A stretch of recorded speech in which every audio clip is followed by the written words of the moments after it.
The fact is that we are on the brink of witnessing yet another disastrous Labour deal, because we know that when Labour negotiates, Britain loses. Mr. Speaker,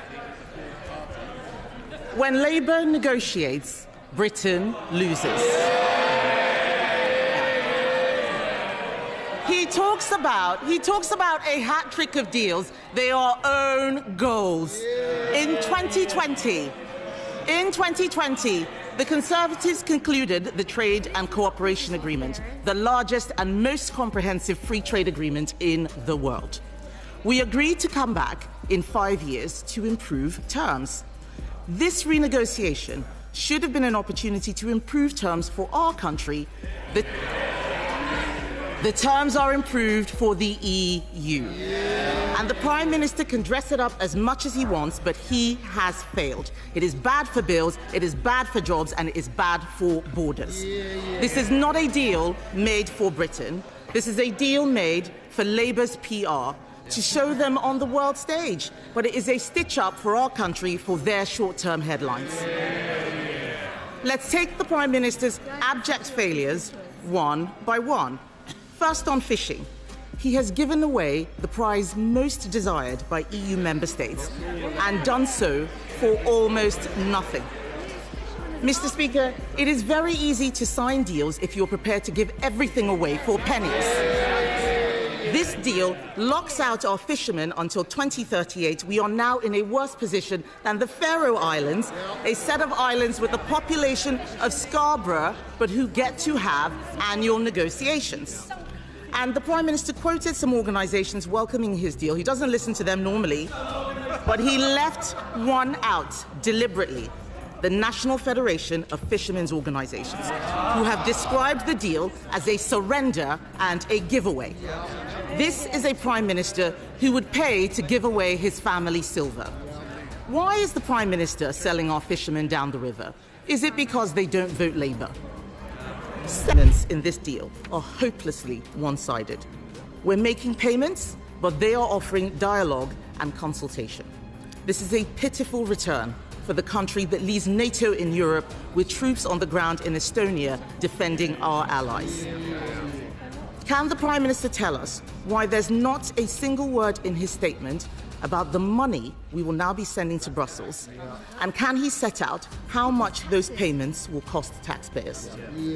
Mr. Speaker, in government, details matter, and so does honesty.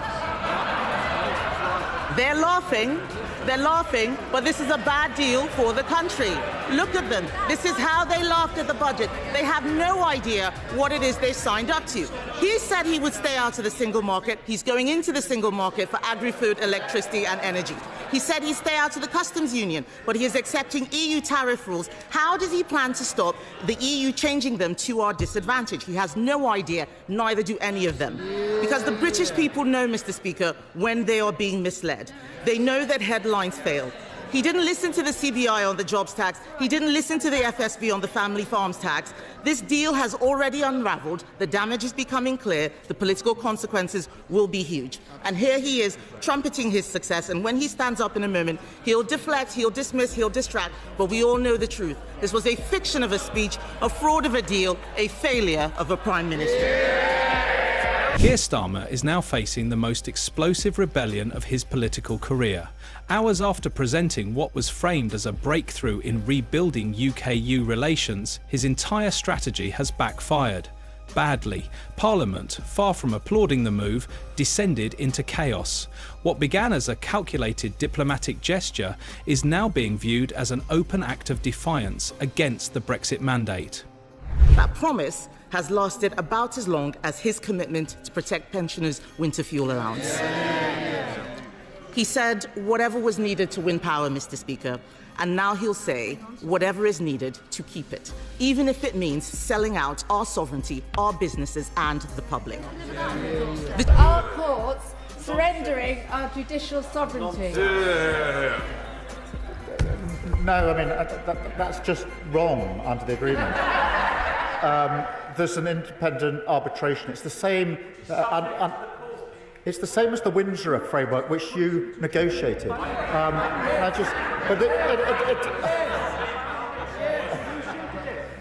It is an important point. It's an independent arbitration process. And the fury isn't limited to opposition benches. Within his own party, the reaction has been nothing short of mutinous. MPs who once stood behind Starmer are now distancing themselves rapidly, while backbenchers across the aisle are calling for his head. A no-confident vote is officially in the works, one that has gained rare cross-party traction. At the heart of the revolt is the perception of betrayal. Starmer, who once insisted Labour would honour the Brexit vote, is now accused of trying to reverse it by stealth. Instead of defending UK sovereignty, critics argue he's quietly chipping away at it, reopening old doors that millions of voters fought to close in 2016. And for many, this isn't just political friction, it's a declaration of war on the Brexit legacy. The Prime Minister is right that our food standards are already in alignment with those of the EU. Why could we not have negotiated the deal on the basis of mutual recognition of those standards, as other countries have done, rather than open ourselves up to having to alter our standards in line with whatever the EU may decide to change in the future? That's a very good question he should put to Boris Johnson. The outrage reached fever pitch when the fine print of Starmer's New Deal was revealed. Specifically, a quietly extended agreement that gives EU fishing vessels access to British waters until 2038. That's not a temporary arrangement. That's 12 more years of foreign fleets harvesting UK fish, while British coastal towns watch their lifeblood vanish. The economic impact is just one part of the uproar. This isn't only about policy, it's about principle. The 2016 referendum was, in part, a direct rebellion against arrangements like this. Fishing communities had been promised autonomy and restoration of control. Instead, they've been handed what looks like an extension of EU dominance in UK waters. Local industries in places like Grimsby and Fraserburgh are already reeling. For them, this isn't diplomatic fine-tuning, it's survival. And now, they're staring down more years of economic stagnation while Brussels benefits. Is this deal the start of the inevitable destination of rejoining the European Union? No.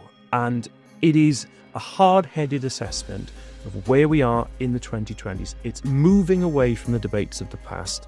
We are looking what is in Britain's interest for the next 10 or 15 years, not the last 10 years. And you're not rejoining? No. What we are doing is delivering on our mandate. We're not rejoining the single market, the customs union, or freedom of movement. And I should say, Chris, what we are doing is making Brexit work. Critics are calling the agreement a complete capitulation. Analysts warn it undermines UK negotiating power for years to come, and the symbolic weight of it, offering EU trawlers a free pass so soon after Brexit, is being seen as the clearest sign yet that Starmer's vision isn't rooted in sovereignty, but submission. Just as the fishing fallout was taking hold, another revelation dropped, and it may prove even more explosive. Starmer has signed off on a youth mobility scheme allowing EU citizens aged 18 to 30 to live and work in the UK for up to 3 years. On paper, it's pitched as a cultural exchange. In reality, critics say it's free movement by another name. And the scheme comes with virtually no hard limits, no cap on entrance, no strict eligibility rules, no clear monitoring mechanism. It's a policy designed to sound friendly and modern, but opponents argue it directly contradicts the Brexit campaign's central promise to take back control of borders. Regulations will now be made in Paris and enforced in Brussels. It is a total capitulation. We're not in the EU. We are not at the table. So can the Prime Minister tell us how is he going to ensure accountability for the hundreds of regulations he has signed this country up to? For Brexit supporters, this move is a red line crossed. The freedom to regulate immigration was a cornerstone of the Leave campaign. Now, with this scheme in place, that pillar is looking shakier than ever. Tensions within Labour are boiling. Party insiders fear that Starmer has not only reignited the Brexit culture war, but handed Reform UK a golden opportunity to mobilise disaffected voters, particularly in the very constituencies Labour needs to win back. While Starmer's team scrambled to justify the new deals, Nigel Farage wasted no time launching a full-scale offensive. Armed with a clear narrative and a loyal base, he's been saturating the airwaves, podcasts and digital platforms with one message: Starmer is undoing Brexit piece by piece. Farage isn't just attacking policy, he's framing Starmer as the embodiment of elite betrayal. The kind of politician who smiles for cameras in Brussels while ignoring the fishermen in Whitby or the factory workers in Stoke. It's a powerful contrast, especially as Reform UK positions itself as the true guardian of the Brexit legacy. And it's working.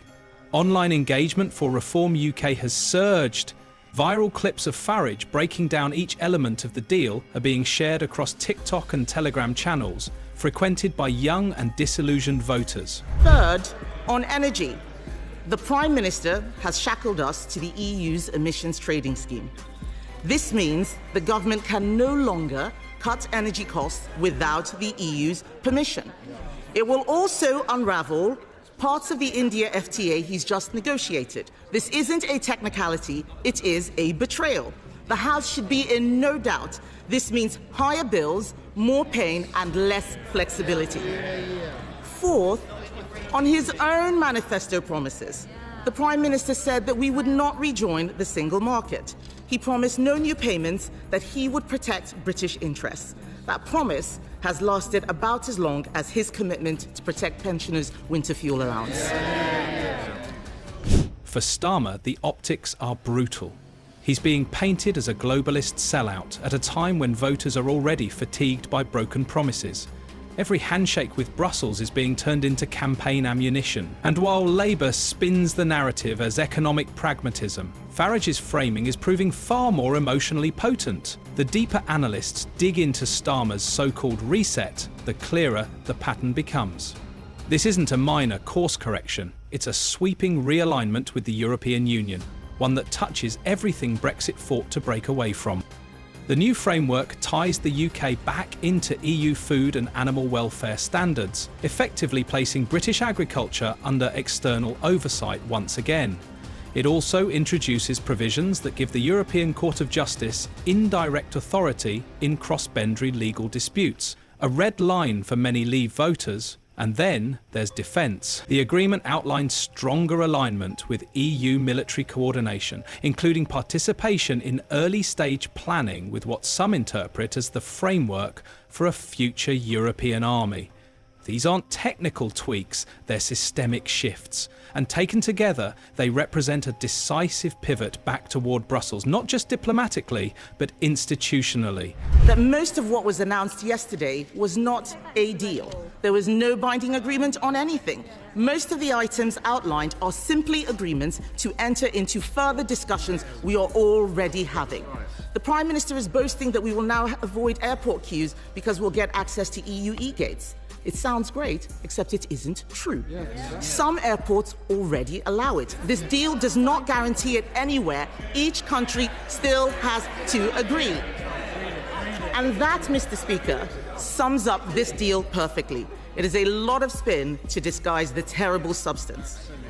Having previously ruled out a youth mobility scheme, the Prime Minister is now desperately trying to hide his latest U-turn by rebranding it as an experience. This is risen.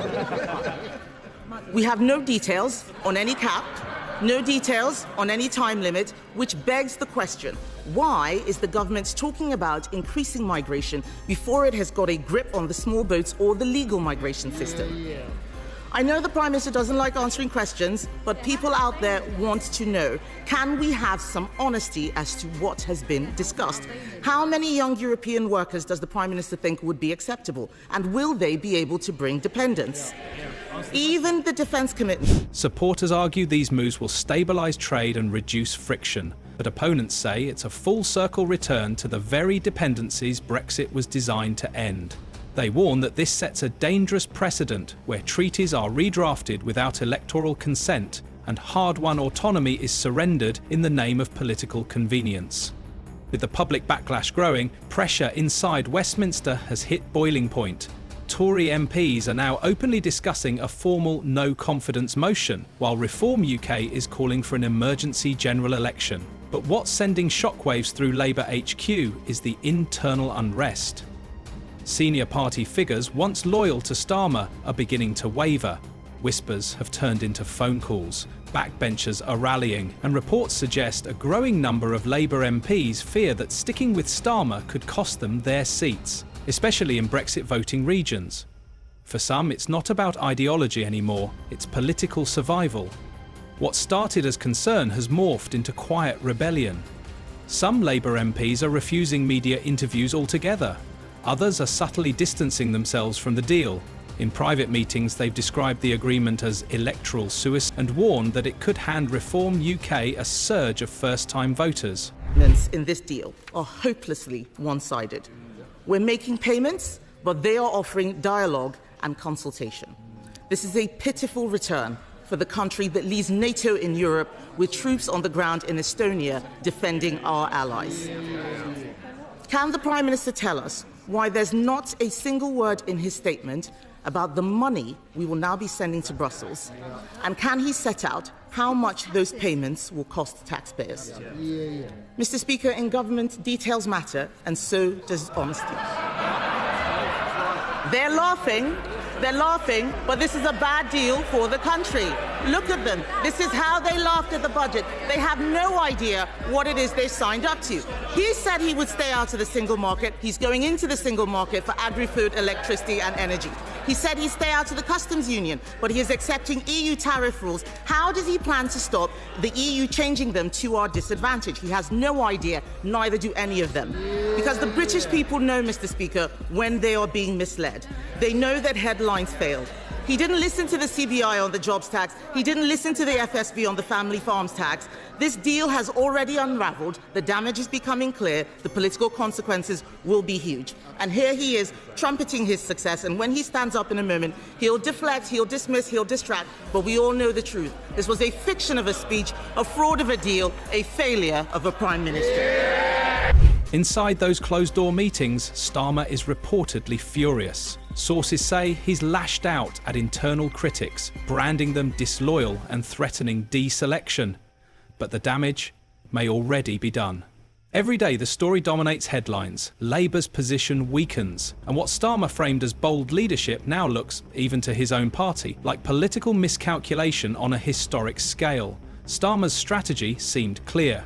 Roll out the deal quietly, let the headlines focus on travel perks and economic jargon, and hope the public wouldn't notice the deeper implications. But that plan has backfired spectacularly. Instead of burying the story, the backlash has turned it into front-page news. And far from being distracted, voters are paying attention, especially in the towns and constituencies that swung the Brexit vote. In places like Hull, Plymouth and Redcar, the betrayal feels personal. Local councils are receiving protest threats, fishermen are organising rallies, community groups are circulating petitions to block the deal.